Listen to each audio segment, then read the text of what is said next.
Yeah, let's do it. Welcome to the Wednesday group coaching call. Do you have any properties you want to send over, Parviz? Or Carlos or anyone? Yeah, I'm on the link is on my phone, so I gotta send it to your number real quick. Okay, cool. Yeah, got it. Okay. You don't mind if I pull it up in front of everyone, right? No. Let's pull this up. Let me share my screen real quick. Cool. All right, so this property is in Peoria, Arizona. Give me a little breakdown on this. Have you called this person? Have you underwrote the deal at all? What's good? No, I haven't called. I ran the number through DNA, and I believe it was like well over double. Okay. I don't know if I did it right, but From what I did, it was over double. It looked like a really good deal, like if it were to work out. So I didn't want to, make that my first call and like take a chance and mess it up. Well, you gotta mess up some calls. And no, bro. No, All right, bro. Sure. Nice. Later, G. We got Tabish in the office today. I don't know if you can see him, but I'm about to go get fat. I'll be back. you're about to go get fat? Yeah, bro. What does that mean? Huh? What does that mean? I'm gonna go get some food, dog. I'm hungry. All right, bro. Later, G. You're out tonight, yeah? Yeah, I'm out tonight. Okay, I'm dude. this week. All right, cool, bro. We'll see you soon.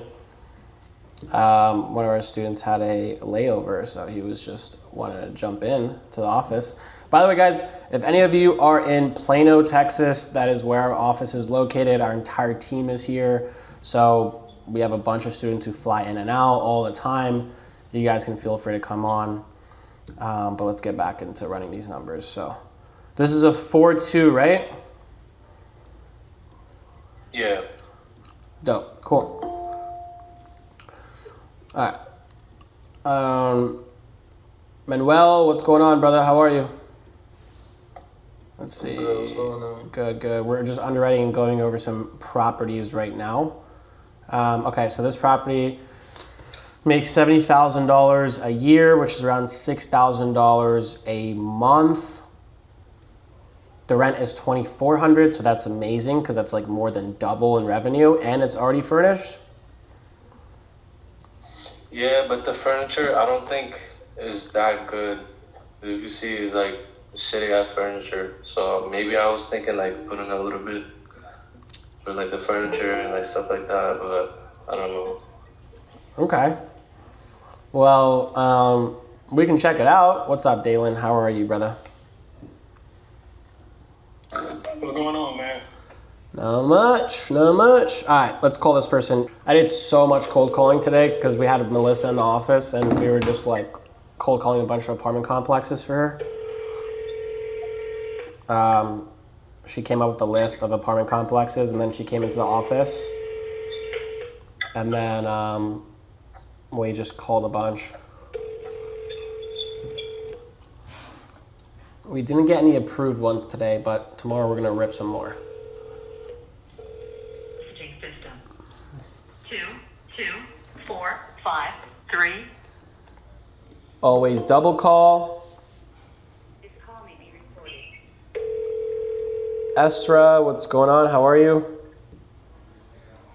It went to voicemail? Yeah, I went to voicemail.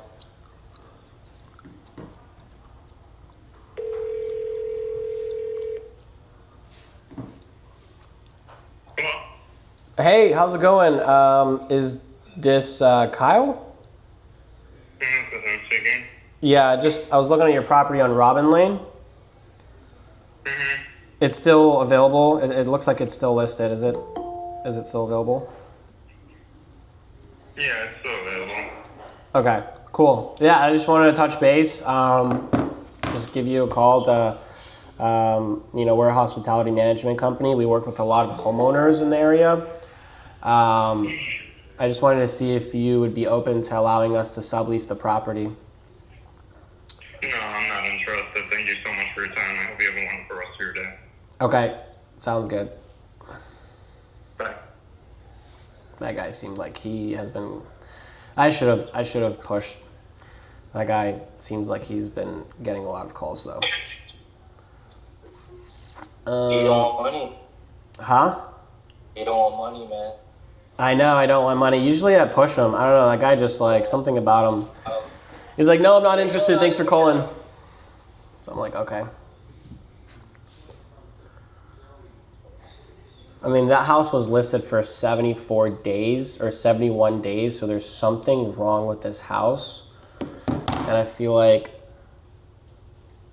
he's been getting a lot of those types of calls. Yeah, we can call him back. I mean, you can get extra practice parties and call him back. Let me call this one though. What's the deal with this one, Carlos? Sorry, let me check it out. Alright, pulling it up. This call may be recorded. Let's see.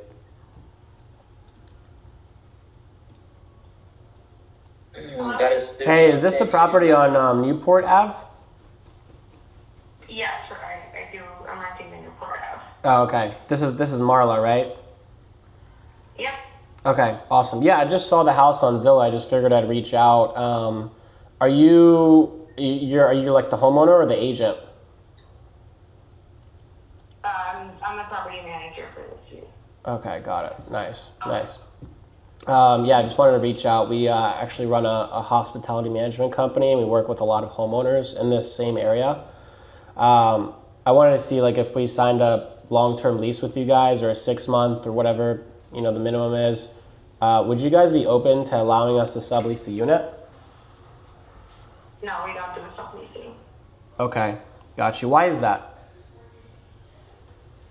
because they hired the property management company for us to rent it out. So for you guys to rent it out, you know what I mean? Okay. No, but we would take it at the 21 you have it listed at though. I think, yeah. So we would take it at the 2100. We'd sign a long-term lease. The reason I'm asking is because we have a lot of people who travel in the area, like business partners, people who travel on vacation for work, and they just need places to stay on a short-term basis. So, I mean, would you be opposed if we rented it out for 2100 for an entire year? If we would sublease parts of it at times of the year? I just get off for the subleasing for I'm not sure why, but Yeah. I don't know if I already talked to you or if I keep telling you, but no, I mean, my boss already gave me specific reasons. We just don't for whatever reason. Okay, so the homeowner told you that you can't rent it out to companies. Yeah, we can't do that. Okay, interesting. Do you have any other properties nearby that would be or do you manage any other houses that would be open to that? No, so if they're signed up with that company, they don't. There's no subleasing. Okay. Understood. So if I signed this lease myself, lived in this property myself, and then decided to travel on vacation for 3 months out of the year, I would not be able to sublease it to someone for 3 months. Correct. Understood. Okay. Sounds good. Thank you. Do you guys do rooms? Because I live in a townhome and I'm trying to rent. It's 3 floors, and the first floor is 1 bedroom, 1 bathroom, 1 full bathroom, and I'm trying to rent that out. Yeah, sure. Yeah, we do townhomes. We rent them by rooms. We do apartment complexes. We're investors, so I also build houses. I do development. So I mean, where is that one that you're talking about? I'm up in Oceanside though, so I don't know if that's too far. Okay. Do you mind shooting the address so I can search it up? Yep. You can type in 270. Sorry, what is it?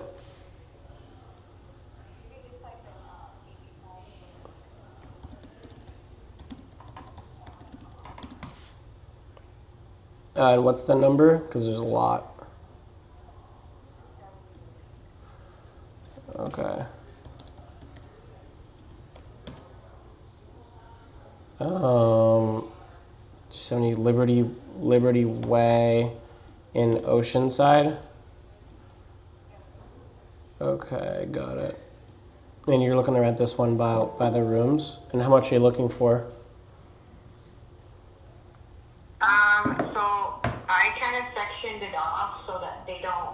so like that it's separate. So I'm in the the top 2 floors, and they're in the first floor, which would mean they don't get kitchen access. Okay.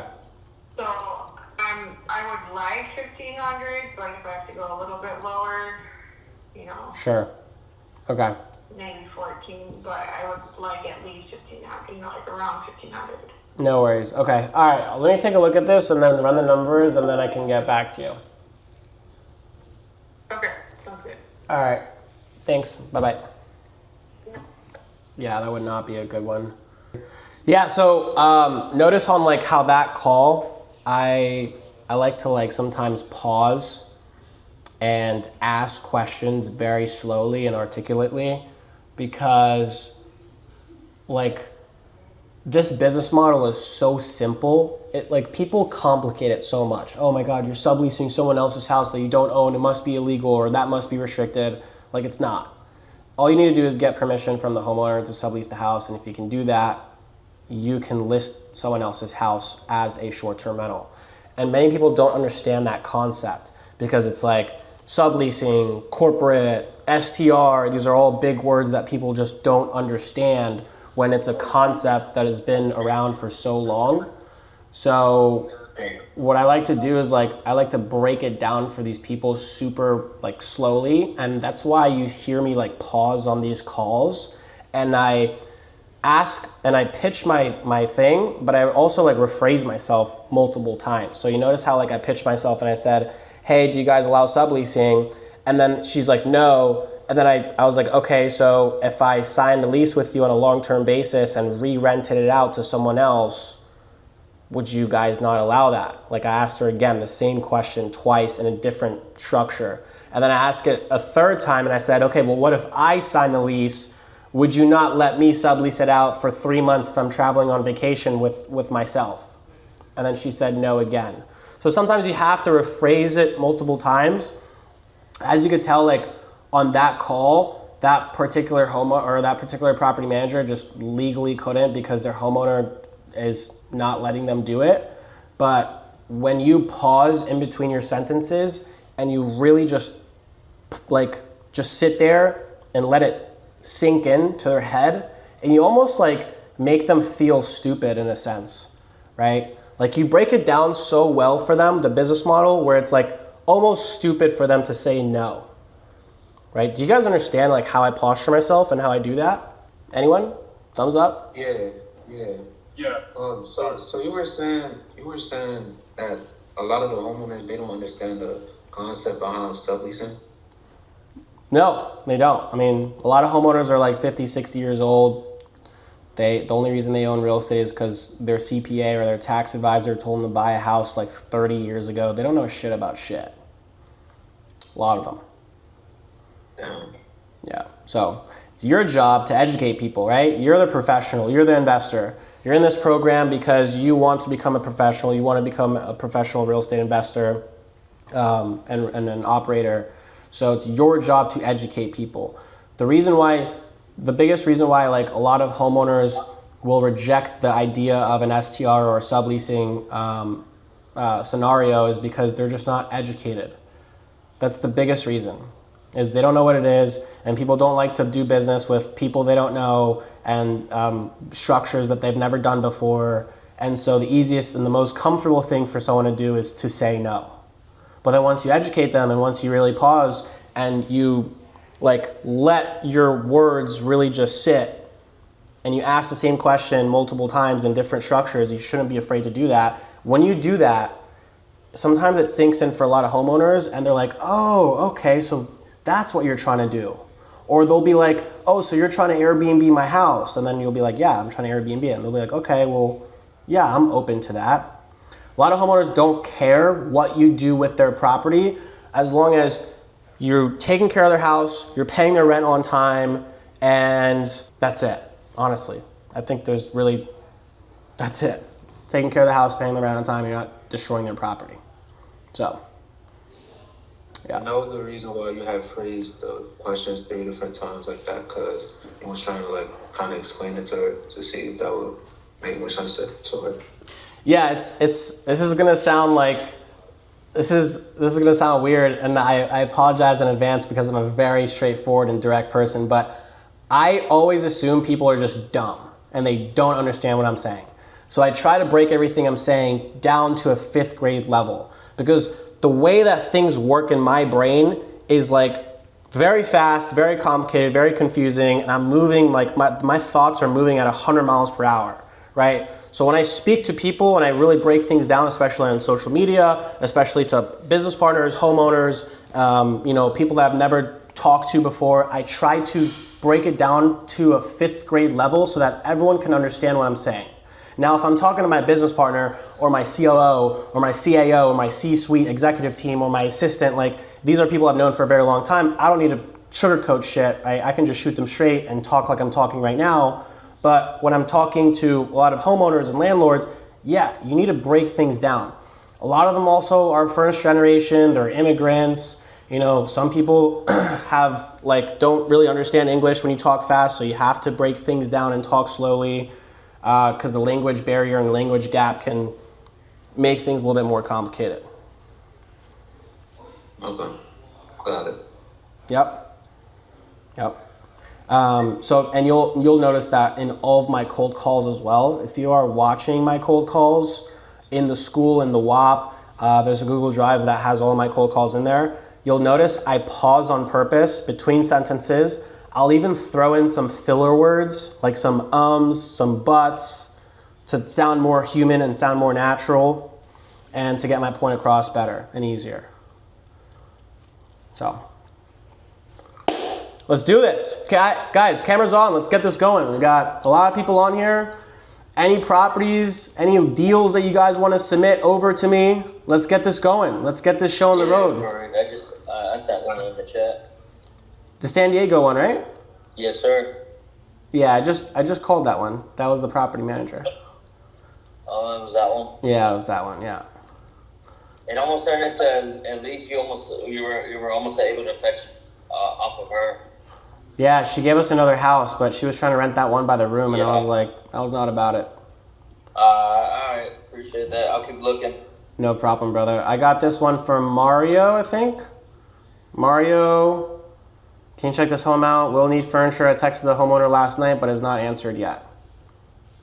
Okay. Did you call them, Mario, or no? I'm assuming you can't talk because you texted in the chat. All right. Well, I'm assuming you didn't call them, so let's call them up. This one does $51,000 a year in estimated revenue. We're just searching this up on AirDNA. It's a free software, guys. Anyone can use this. So that's around $4,300 per month. It's not exactly double because the rent is $2,400. So we really need this at like $4,800 instead of $4,300 in projected revenue, but we can give it a call. Or actually, they don't even have a phone number here, bro. Damn, they don't have a phone number in Zillow. You're shot. Let's see if they have it on redfin.com. Nope. Let's see if they have a phone number on this website. Maybe, hopefully. It kind of sucks when you have to text someone. Also, pro tip. When you're asking someone, like if they allow subleasing, or when you're pitching someone over over whatever, don't pitch them over text or message or email. Do not do this. I don't think it's effective at all to ever pitch anyone any sort of business proposal via text or email. Always try to get the other person on the phone. So if, for example, this is actually a really good example because this property doesn't have a phone number attached to it. What I would do is ask a question, and I would literally just put in my first and last name. I would put in whatever, an email address. I would put in a phone number, like your actual email address and your phone number, and then just put, hey, just saw your property. I'm very interested. When are you free for a phone call? Boom. And then just like send that message to them. I'm obviously not going to send this because Mario already messaged them, but always go for the close on the phone call. Like always shoot for that. Just be like, hey, when are you available for a chat? When are you available for a phone call? Because it's always better to pitch something over the phone because people can hear your tonality, they can hear your voice, and if they can, hear who you are, they'll be more susceptible and they'll trust you more, as opposed to just some random person messaging them online. So. Oh, that's the number that reached out to me after I submitted a message. Oh, okay, so you got the phone number. Awesome. All right, so let's call this person. 2880. All right, let's call this person up. Antonio and Antoine. Antoine? How do you pronounce that? It's 6:25, bro. What are you doing?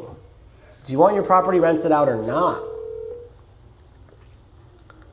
Always double call.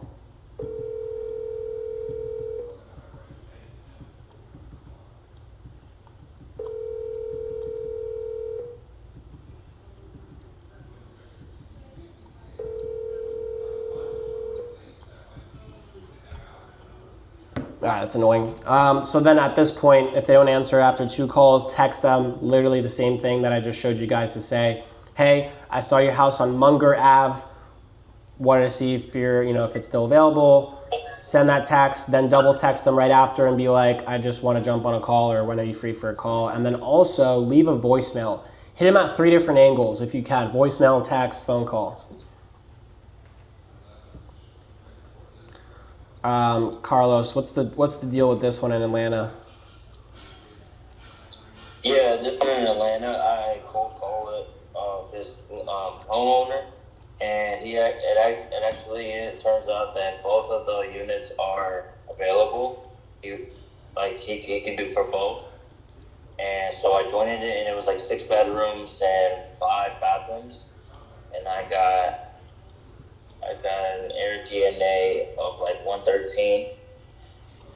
Unit B, right? Seeing if that. What's that? Unit B, right? Both units, Unit A and B. Okay. What's up, Arfanola? How are you, bro? Hello, how are you guys? Good, man. good. Yeah. Can't complain, man. I'm busy and blessed. And I got back home from Colombia this time safely. No camera lost? No camera lost, no. This is our cameraman. Imagine, how much is your camera? 5K, 6K. Imagine you just lost that. our last videographer lost his camera. But So Fareed, he's pretty straightforward. He just wants to get paid, bro. I called him twice, bro. He didn't answer. Let me call him a third time. I want to get paid. Yeah, he just wants to know who's going to be signing the lease and how things are going to be functioning. He just hung up. I mean, I think his phone's out of service because it just hung up 3 times. Just try to text him or call him again. Let me know what he says. But let's underwrite this deal real quickly for you. All right.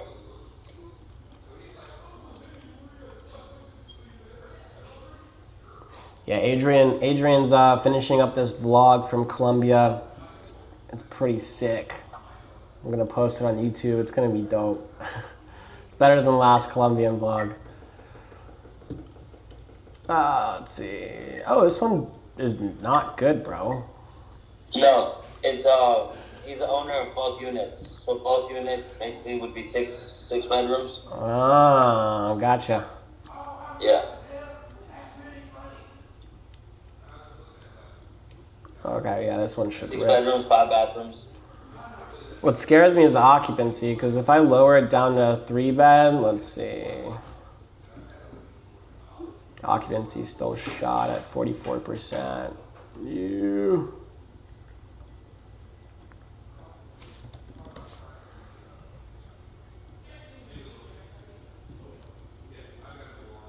Let's just see what this area looks like. I'm gonna open up these. Just gonna see if they're getting any bookings.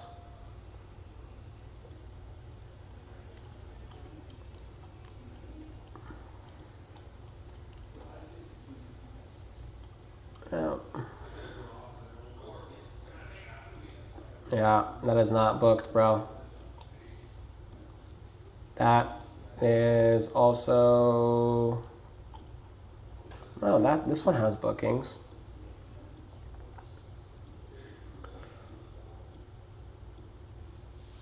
This one does not have bookings. This one,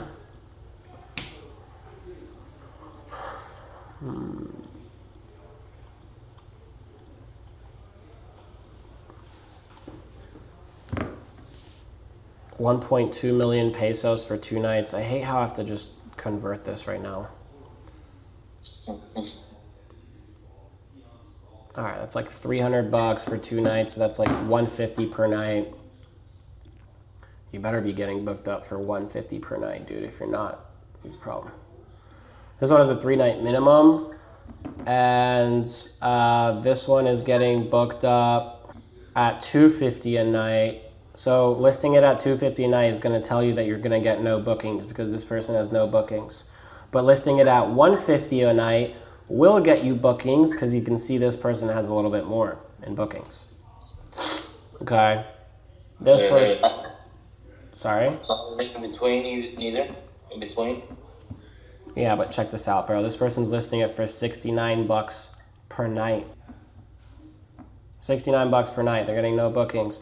Bro, 69, 250, 150. That is nowhere near $500, which is what AirDNA is telling you.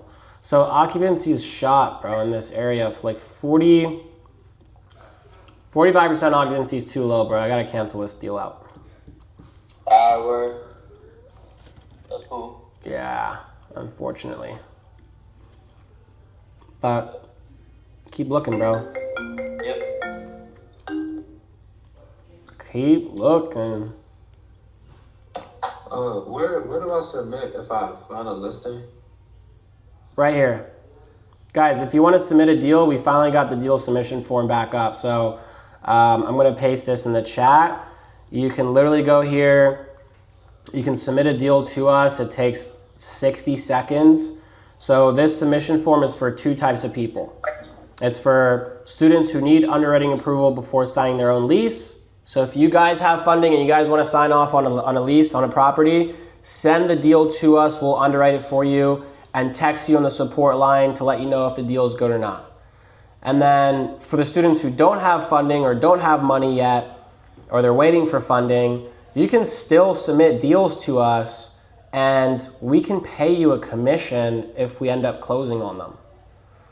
So we have an opportunity where you guys can like literally make money by just sending us deals. So yeah, and it takes a few seconds. So submit an address. So let's say like this address right here. Yeah, there you go. Carlos would go in, he would submit this address. He would let me know if the property is furnished or unfurnished. So if it's furnished, you know, obviously look at the pictures and stuff, see what the description says. If it's furnished, let us know. Let us know your name, like as in you as the student. Let us know the landlord or the agent's phone number. So in the case that like the phone number is not here and you have the phone number, like Mario did, you can send it to us and you can just put it in here. All right. And then this is really important, guys. You have to cold call these properties before you submit a deal to us. You can't submit a property that hasn't been called yet. It's a waste of our time on the back end for our underwriting team to look at properties that don't even have sublease approval yet. So make sure you are cold calling these properties before you submit anything. If you haven't cold called them, it's going to decline your submission. Okay? So you have to cold call these properties. If you have verbal subleasing approval, submit it. Then you copy paste the Zillow link. Then make sure the property is double the revenue. If it's not double the revenue what the rent price is, we're going to decline your submission. We won't even take a look at the deal. It's not worth our time. We have a lot of properties being submitted to us, like hundreds of properties per day, from investors, locators, landlords, agents, other students. So, like, yeah, we need you guys to call them, and they need to be double the revenue on AirDNA versus the rent price. So if that is also good, you submit it, and then we'll accept your submission, and then someone from my team will underwrite the deal and literally text you back on the support line and give you feedback on it and let you know if it's a good deal or not. And then if it is, we'll send out an inspector, our cost, of course, and we'll inspect the property, we'll submit an offer, and we'll close on it, and then you guys will get notified like throughout the entire process as it's happening and get paid out a commission. And the commissions vary. Sometimes it's like $500, $1,000, whatever it is. So, make sense? Yeah. Really good way for you guys to make some extra change, right? And it incentivizes you to cold call properties. So every single person on this call should be cold calling properties every single day. I don't care if you're, if you have funding, if you don't have funding, if you don't have money, how old you are, doesn't matter. You're in this program to cold call. You need to have at least like 10 conversations per day. That's the standard that I want to set for each and every single one of you guys. At least 10 conversations per day. Doesn't matter how many calls you make. You can make 50 calls, you can make 100 cold calls. If you're not speaking to at least 10 different homeowners every single day, you will not get any results. It's really simple. And then vice versa. If you can at least speak to 10 homeowners a day, you'll get rejected a lot faster. You'll get more no's, you'll get more yeses, and then you'll get more results. And I guarantee you within a few weeks, you'll get your first deal under contract. That's what my mentor made me do, except I had to make 50 conversations per day. 10's like part-time. If you're doing this full-time and you don't have a job or you don't have anything else to do, 50 conversations minimum per day. And that's like 12 hours of calling. That's actually pretty insane. 50 conversations is a lot. But minimum 10, guys. Make sense? Everyone? Nod your heads or say something so I know you're alive. Okay, good. Yeah, it makes sense. I'm gonna start cold calling because I seen a few properties today that was double the revenue and that the rent price was looking good, but I haven't got the chance to cold call, so I'm gonna start doing that. Sure, yeah, of course. That's why you're here. Blitz through the phase 3 education and get started cold calling. You don't even need to look at phase 4, phase 5, phase 6, phase 7. Forget about all that crap. Until you get your first deal under contract, you don't need to worry about how you're gonna furnish it, or you don't need to learn about how you're gonna set up an Airbnb. You don't even need to watch those videos. You should not be watching any of those videos past phase 3. That's it. Stop watching the videos and the modules at phase 3 and start cold calling. And then once you find the deal, then you can message us on the support line, then you can book a call with me, then you can start watching phase 4 videos on how to negotiate and send out an inspector. Then you can kind of move and cross that bridge as you get there. Maria, I see your property. Let's go with this one in Frisco. Maria, you're muted. Don't be shy. Let's see, $2,200.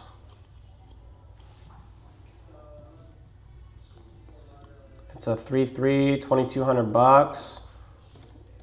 Wait, whoa, that's actually pretty good. Yeah, that's right around double revenue right there. Did you call this person, Maria? Or just say something in the chat?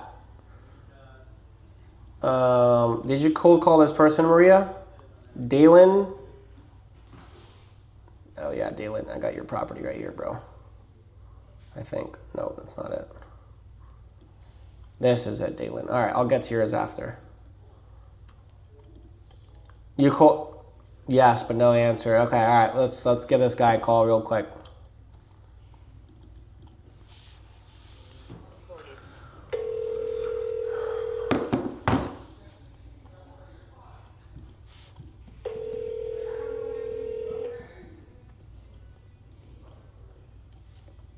This is a really nice house.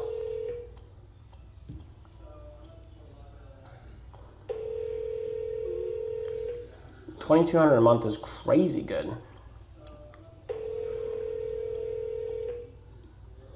All right, this person did not answer, so please call them back because this actually looks like a pretty solid deal. This looks like a pretty solid deal here, so Maria, keep an eye on that one. James Schuster. Let's call this person on real quick. Let's see what's going on. No, I already called.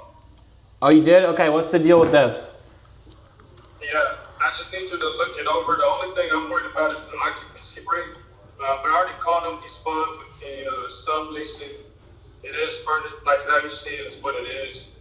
The numbers are pretty good, but like I said, the occupancy rate is the only thing. But I looked at the comps, and I think it might be like their pricing as far as why they're not getting as many buckets.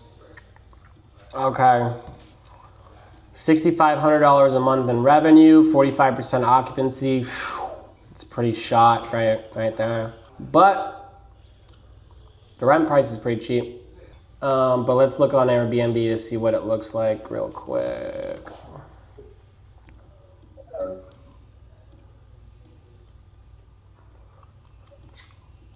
Yeah, so rule of thumb, guys. So in Dallas, anything under this like U, like this U here, anything under the Dallas thing is like hood. Like just, in other words, just not a good area. I don't know how else to say it. I hope I don't get canceled. But like just don't get properties in this area right here. But like this one's like way below that area. And this one seems like it starts to clean up like down here. But in this area of South Dallas, do not go there. You will get shot, I'm telling you. You'll get shot up with a drug or shot at with a gun. This one looks fine though. Let's see. The thing is, the occupancy is what worries me, bro, because like no one also goes into this area. There's just not really much to do. It's not really like developed yet in a sense. So that's what we're gonna have to look at is like, is it really gonna get booked up? Like, let's see how this one's doing. We can open up this one, see how this one's doing. We can also look at this listing. We're just looking at comps, guys. So you just have to find other comps. Let me just search for some other 4-beds in the area. Ooh, yeah, never mind, hold on. Yeah, 4 beds, yeah, that's fine. We can open up this one. Let's see what their occupancy looks like. September's pretty open. That's not good. September's pretty open here. That's not good. September is pretty blocked off here. They're charging like $300 per night.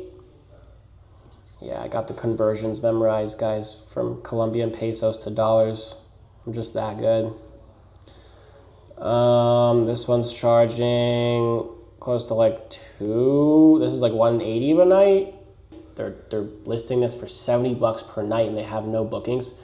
Oh, it's because it's a 1-bedroom. That's not a good comp. Let's exit out of that.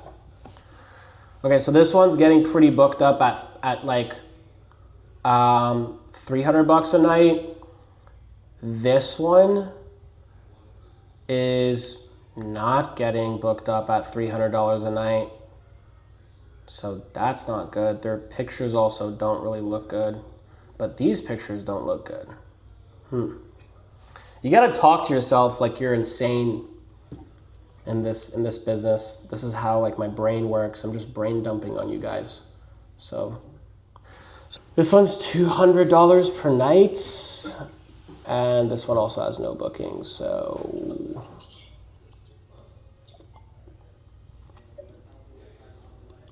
yeah, I like Dallas, but man, this one should have bookings. Like this one, oh, but those rooms are really bad. Like how can you have a bathroom this nice, but then get to the bedroom and then just give up?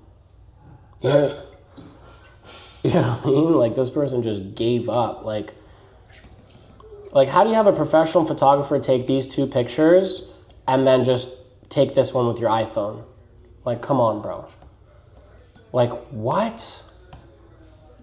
Oh, nah. This is one of their images, guys.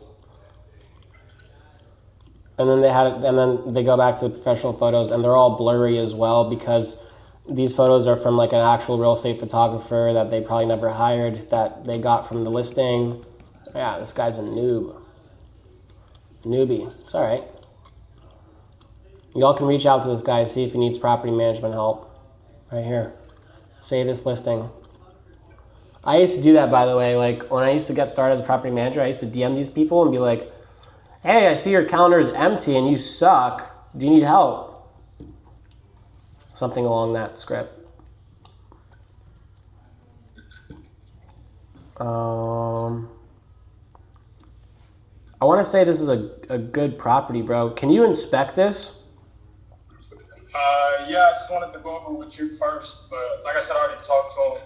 He's okay with it, so the next step would be sending them or scheduling an inspector and all that. Do you have any evictions, felonies, or anything? Bro, I ain't got no felonies, no evictions. All right, well, that's what he's going to check for. Me and James pretty cool, man. Oh, yeah? He's pretty cool? Yeah. He looks like a hard ass, bro. He scared me at first, but when I got on the phone with him, he was pretty cool. All right, cool. Go get it inspected. Let me know how it looks on the inside. Let me know how the neighborhood looks, and then we might be able to get him down on price. And then I'll look at this a little bit in more detail, but looks pretty decent from the naked eye. Gotcha. Yeah, I was thinking that open room, we could either turn it into something or even a backyard. But yeah, I'll get it inspected and cool. go from there. Jacob Hernandez, I have a spreadsheet for properties in Tampa. I started going through them today to see which ones had at least 2 times revenue before deciding to cold call. So far, there have been 2 beds, but way less revenue, only about 50 to 90% cash on cash. Would you recommend increasing number of bedrooms, or is 2 fine as a minimum? 50 to 90% cash on cash is pretty low. I would not sign a lease or do a deal unless it's at least 130% cash on cash. That's my minimum. I get deals that are like 300, 400% cash on cash. I get deals that sent to me every day that hit those numbers. Those are very attractive numbers to me. But 130 is minimum. 50, 90% cash on cash is not good. You're breaking even within a couple years, you know. So I would, get better ones. I'm trying to find some that are at least 200% so I could send your way, but I was wondering, do you think I should increase the number of like bedrooms, or might that not like matter much? Tampa's a pretty big market, bro. Or change cities? No, I mean, you don't need to change cities, dude. The city's not the issue. Cities are not the issue. The issue is there's so many good and low-key cities that people don't know about. Like, I have students that come to me and surprise me with cities. They're like, dude, I just found this really dope property in my hometown that I live in. I've never heard of the city before. And it's like a random city in like Mississippi or some shit. And then I'm like, holy crap, this is an amazing property. And then we start to notice that like a bunch of other properties in that neighborhood are also really, really good. So you can find gems and really nice properties in random cities. The issue is like those properties go quick and you need to be fast and you need to be cold calling them as soon as possible. So what you should do, bro, if you're in a market like Tampa, let me open my Zillow. If you're in a market like Tampa, you're gonna get a lot of listings because Tampa's a big city. So if I go to Tampa, Florida, watch this. I'm gonna find so many properties. I'm going to find 6,365 rental properties. So I have to be a little bit more specific in my search. So I'm going to throw a filter on for a maximum rent cap of 4,500. You can do 2 beds, bro, 2 bed pluses. Take off apartments. There's other ways to find apartments. I don't like finding apartments on Zillow. And then you still have 1,000 rentals, bro.